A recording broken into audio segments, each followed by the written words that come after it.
Hey everyone. Okay, so following up from the last chapter, this one jumps into Shin trying to glean information on the database of Uzuki from Satoda, which the latter very thoroughly was beating Shin's ass in this chapter, doing everything she can to deter him from pursuing this. And the funny thing is, as much as we want Shin to succeed during this encounter, to overcome this challenge and get the information, Satoda isn't entirely wrong in what she's saying either.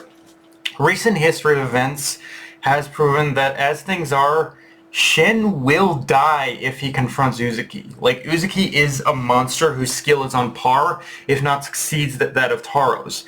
And that's not even talking about the fact that Uzuki's allies are all just as skilled as he is. Which says to me that even if they manage to find any information on Uzuki, whether that's some kind of weakness or just in any which way to push back against Uzuki, it's not going to mean much if there's a weak link in their own chain. And although Satoda, it didn't reveal any information to Shin, she did give him something better. An assassination permission slip, a free pass license allowing Shin to fight her for 24 hours. So it's basically a 24-hour training pass. Like, Shin is... Like, it's basically her way of saying, if you're this determined in order to pursue this, then you're going to have to get stronger. It's just a, like, and this is going to be, I think, important for basically Shin's growth now. It's just a matter of how much, because the reality is if Shin wants to go up against Uzuki and go up against Uzuki alongside Taro from this point on, he's gonna need to be on par in skill with Taro, if not surpass him. And I love how to reinforce this even more.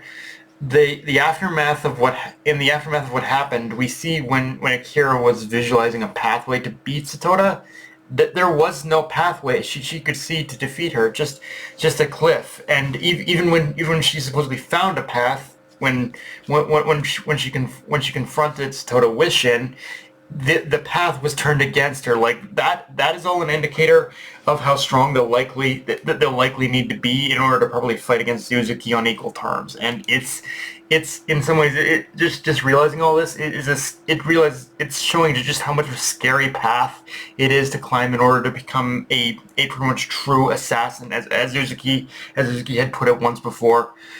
Now, in saying that, I love that this chapter did put Akira on more of a firm path now. That finding the database is how she'll find out what happened to Rion. Of course, as readers, we all know how this is going to play out now. Like, the moment Uzuki makes a direct attack on the JCC is the moment that she's going to learn what happened to Rion, whether it's from Uzuki himself or while she's fighting like one of his allies. Like Rion is gonna, like, it's showing that Rion is gonna find out in the worst possible way. Like, it shows that Akira is gonna find out in the worst possible way of what happened to Rion. And I'm not looking forward to what she's gonna think of basically Taro when she has to learn this from basically like Uzuki, from the man who basically killed Rion, or again, one of the people who works for him.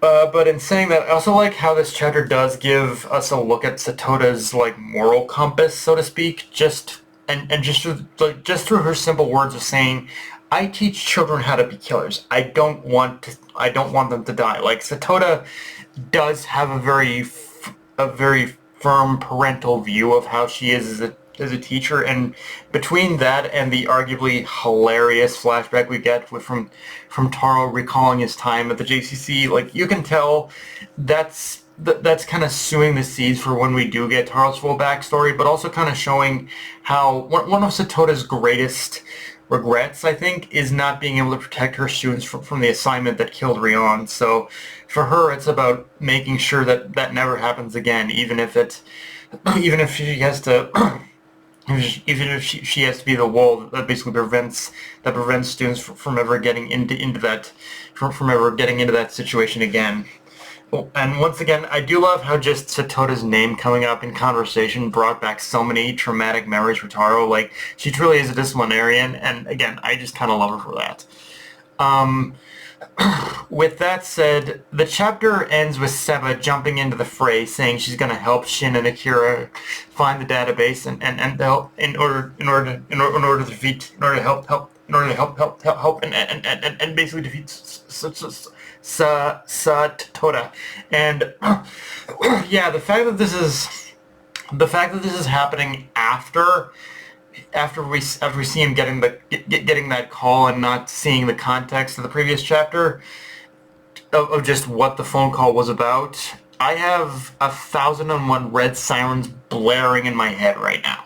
Like, the fact that this turnover has happened so soon after he got that phone call tells me it was in fact Uzuki just kind of getting in contact with Natsuki and telling him he's got Mafuyu, and now Natsuki assumedly is being forced to work with Uzuki in order to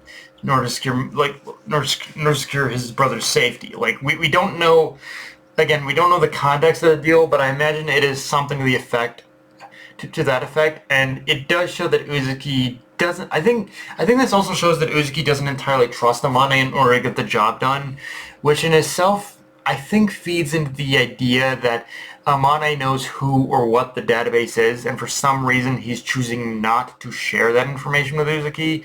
Again, all speculation, but it feels like that's what's being set up here with Natsuki, is that he is basically a replacement for basically Amane, and that Amane does already know who the database is. Like, something like he's I don't know what it is, but something about this situation has me saying that Amane isn't, for some reason or another, Amane isn't giving them the pretty much full, isn't giving Uzuki and his people the full story of what's going on here.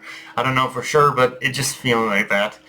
But yeah, guys, that's pretty much all I got for this review. If you enjoyed the video, like, comment, subscribe. I'm on Blue Sky and with Crunchyroll. Push the notification bell, subscribe button, and just shove it around, guys.